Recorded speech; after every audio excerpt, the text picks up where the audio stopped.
Shalom, selamat malam Bapak Ibu, Saudara-saudari yang dikasihi Tuhan. Renungan firman Tuhan Pendeta Dr. Erastus Sabdono bersama saya Z Ferry. Malam hari ini berjudul Terbawa Spirit Dunia. Sangat disayangkan kalau kita tidak mengalami perkara-perkara besar yang sedang Allah kerjakan dalam dunia yang sudah sekarat menuju maut abadi ini. Sudah saatnya setiap kita menikmati hak istimewa, yaitu pencurahan karunia roh di akhir zaman. Doktrin-doktrin teologi yang mantap dan dianggap paling teologis pun belum cukup. Dibutuhkan pengurapan baru dari tempat yang maha tinggi.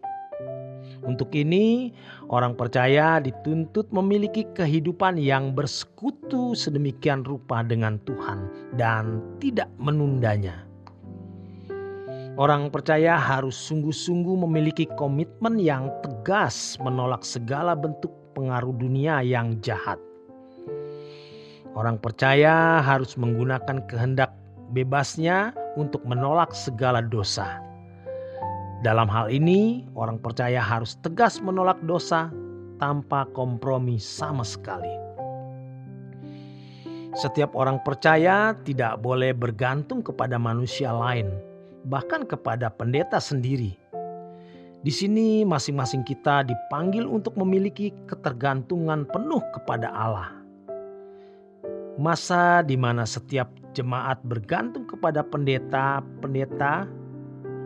sudah harus diakhiri. Jemaat harus mandiri dan dewasa.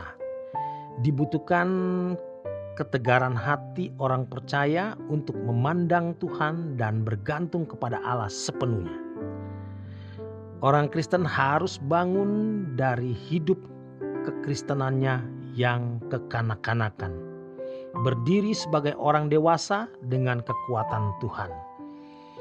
Dari pihak gereja, jemaat harus dilatih untuk mandiri, tidak bergantung pada pendeta, sebab pada akhirnya semua orang percaya secara pribadi harus menghadap takhta pengadilan Allah tanpa pendampingan siapapun.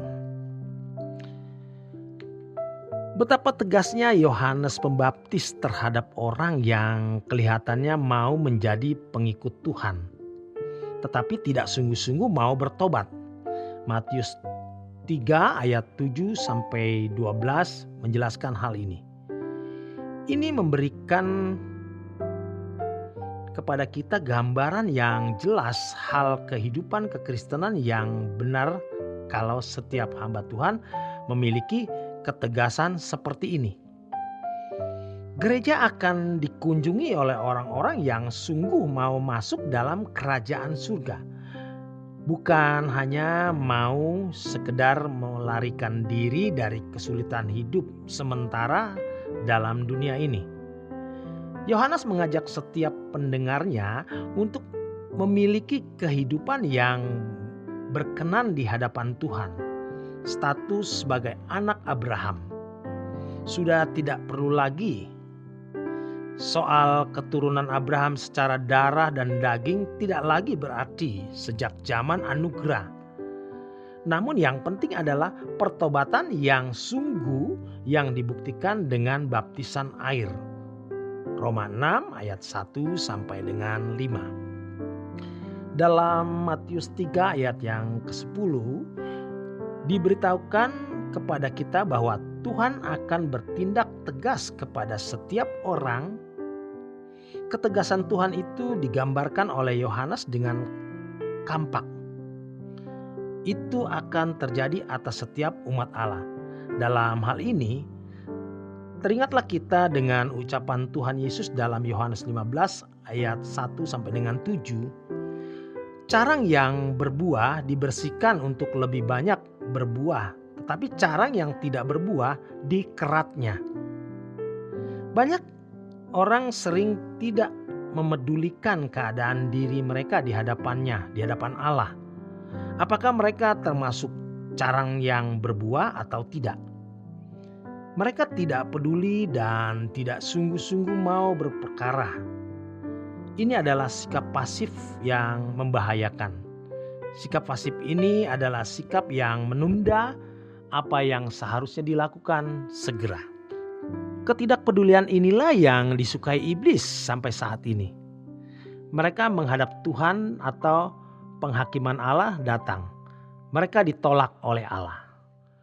Supaya kita lolos dari keratan atau dipotong, Tuhan Yesus memperlengkapi orang percaya dengan 2 baptisan, yaitu baptisan Roh Kudus dan baptisan api.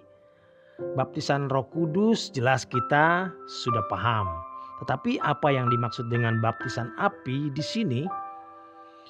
Baptisan api adalah penderitaan karena mengikut Yesus. Hal ini akan terjadi atas setiap orang percaya. Markus 9 ayat 49 menjelaskan hal ini.